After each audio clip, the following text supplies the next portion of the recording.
अपनी सुन रहल छी गायक प्रशांत झा के सुमधुर आवाज में भक्तिमय प्रस्तुति।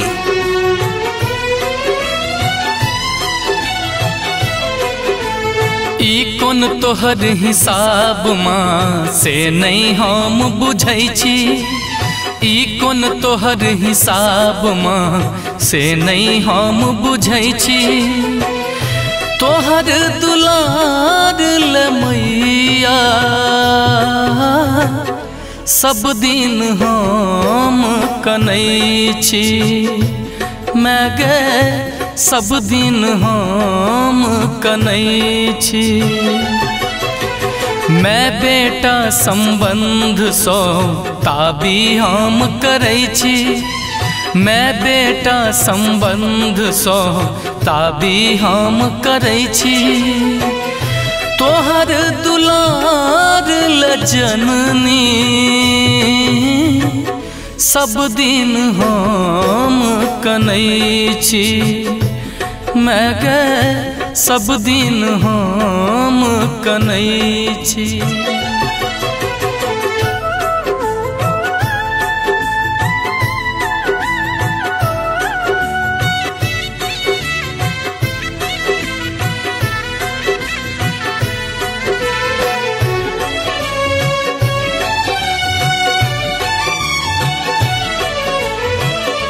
जन्म दिले सुंदर तन मन दिले, भाग्य में लिख के विपैत पठेले।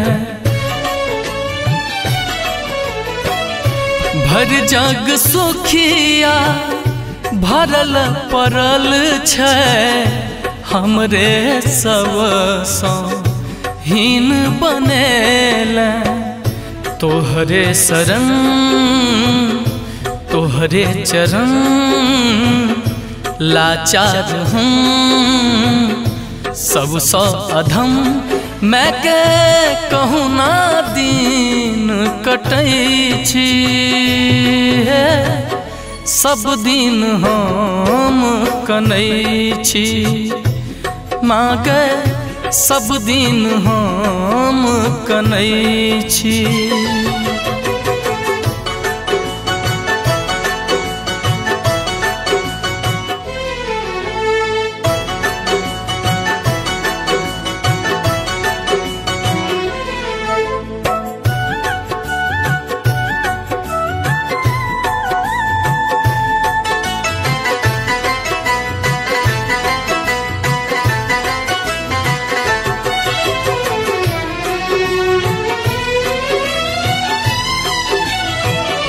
मामा कही हम सब दिन बजलियो, तोहर चरण छोड़ी कतौ न गेलियो। ममता मई छो नाम तोहर माँ, निसियो ममता हम न पेलियो। तोहर पूत केहनो कपूत एना ने मैया गे हमरा सरुस, मैं गे तोरे भरोसे जीबै छी।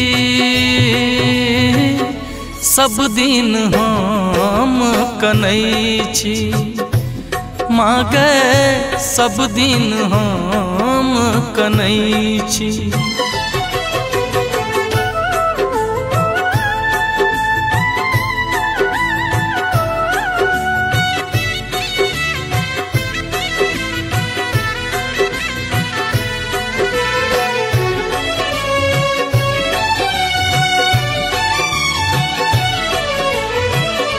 भाग्य उदय हम रो कर गे मैया, बिलट रहल छो तोहर कन्हैया।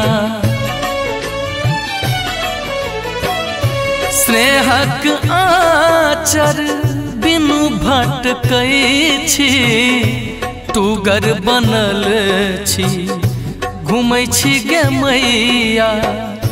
बौआ प्रशांत छौ बड़ उदास मैं छे हमर गे तोरही ने आस बस करुणा हम मंगै छी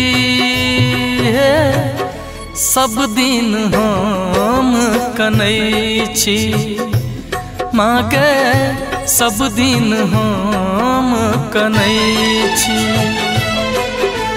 ई कोन तोहर हिसाब माँ से नहीं हम बुझै छी ई कोन तोहर हिसाब माँ से नहीं हम बुझै छी तोहर दुलार ले मैया